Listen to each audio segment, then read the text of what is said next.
One concept, one lecture, one step closer to your dream. Assalamu alaikum guys, I am your biology tutor and we are going to start our first biology lecture of chapter 1 class 12 homeostasis. Basically homeostasis is combination of two words. Homeostasis word बना हुआ है दो word से. Homeo means same, stasis to stay. किसी भी चीज़ को अपनी उसी जगह पे रखना इसे हम होम्योस्टेसिस कहते हैं. Word homeostasis was given by Walter B Cannon. जो वर्ड होम्योस्टेसिस था वो दिया था वॉल्टर बीकेनन ने. अब इसने बताया क्या था. वॉल्टर बीकेनन ने कहा कि all the living organism maintain their internal condition at a suitable limit is called homeostasis.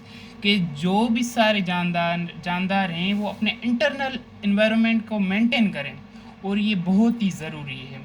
अगर हम डेफिनेशन की तरफ बढ़ें, a self regulating process by which biological system maintain stability while changing condition. एक ऐसा सेल्फ रेगुलेटिंग प्रोसेस है जिसके ज़रिए बायोलॉजिकल सिस्टम मेंटेन करते हैं स्टेबिलिटी, क्योंकि हमारे इर्द गिर्द इन्वायरमेंट जो है वो चेंज होता रहता है, कंडीशन जो है वो चेंज होती रहती है.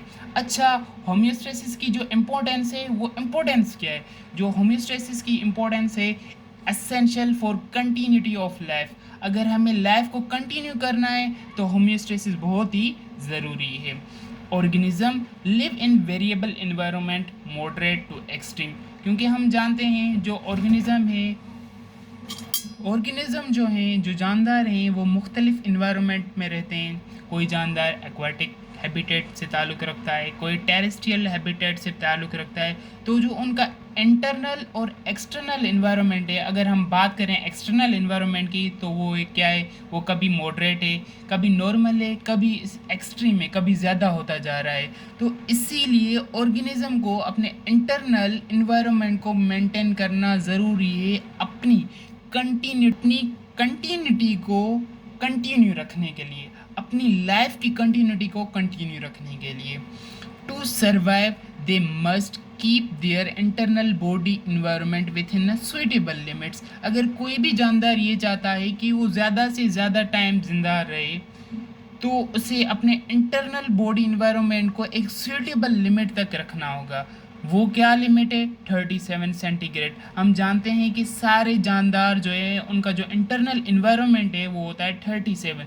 अगर 37 से बढ़ गया तो भी मसला है, अगर 37 से कम हो गया तो भी मसला है. 37 से बढ़ जाएगा तो एंजाइम्स अपना फंक्शन करना छोड़ देंगे, और फंक्शन करना छोड़ देंगे तो मेटाबॉलिक एक्टिविटीज़ हमारी नहीं हो पाएंगी. तो इसीलिए इंटरनल इन्वायरमेंट को एक सूटेबल लिमिट तक मेंटेन रखना बहुत ही ज़रूरी है.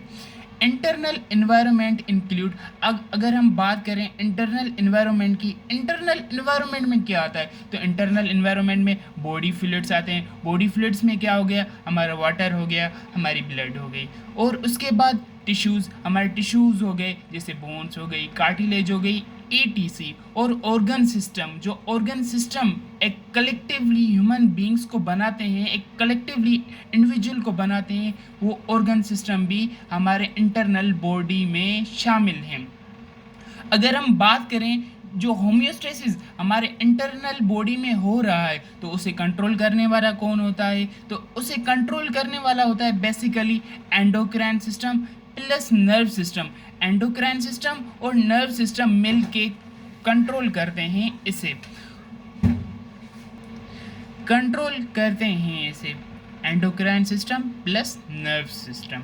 अच्छा, अगर हम बात करें जो होम्योस्टेसिस हो रही है, जो इंटरनल इन्वायरमेंट हम मेंटेन कर रहे हैं एक सूटेबल लिमिट तक, तो उसमें कौन कौन सी चीज़ को हम रेगुलेट करते हैं, कौन कौन से फंक्शंस को हम परफॉर्म करते हैं. उसमें फर्स्ट जो हमारा आता है वो आता है osmo regulation, means balance H2O, salt, minerals. मतलब ऑस्मो रेगुलेशन का मतलब ये है कि हमें बैलेंस, हमारी बॉडी बैलेंस करती है पानी को, H2O को, वाटर को, साल्ट्स को और दूसरे मिनरल्स को. मिनरल्स में सोडियम, पोटेशियम, XYZ. और excretion, excretion is a second step of homeostasis, means removal of waste material. It is a process in which excess excess excess material is removed from body of a human being, of an organism, is called excretion. And number third step is thermoregulation, maintain temperature.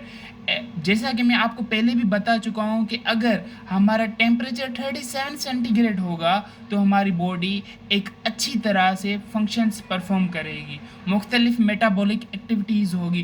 तो thermoregulation is also one part of homeostasis. It is also essential to maintain temperature. ये हमारा biology का chapter 1 class 12 homeostasis का पहला topic था, पहला point था जो मैंने आपको समझाया. अगर आपको समझ आ गया, कॉन्सेप्ट क्लियर हो गया, जो हमारा मेन मोटो है, तो प्लीज़ लाइक इट. अगर आपको कोई डाउट है तो आप कमेंट सेक्शन में कमेंट छोड़ें. I will fully try to answer it. Thanks.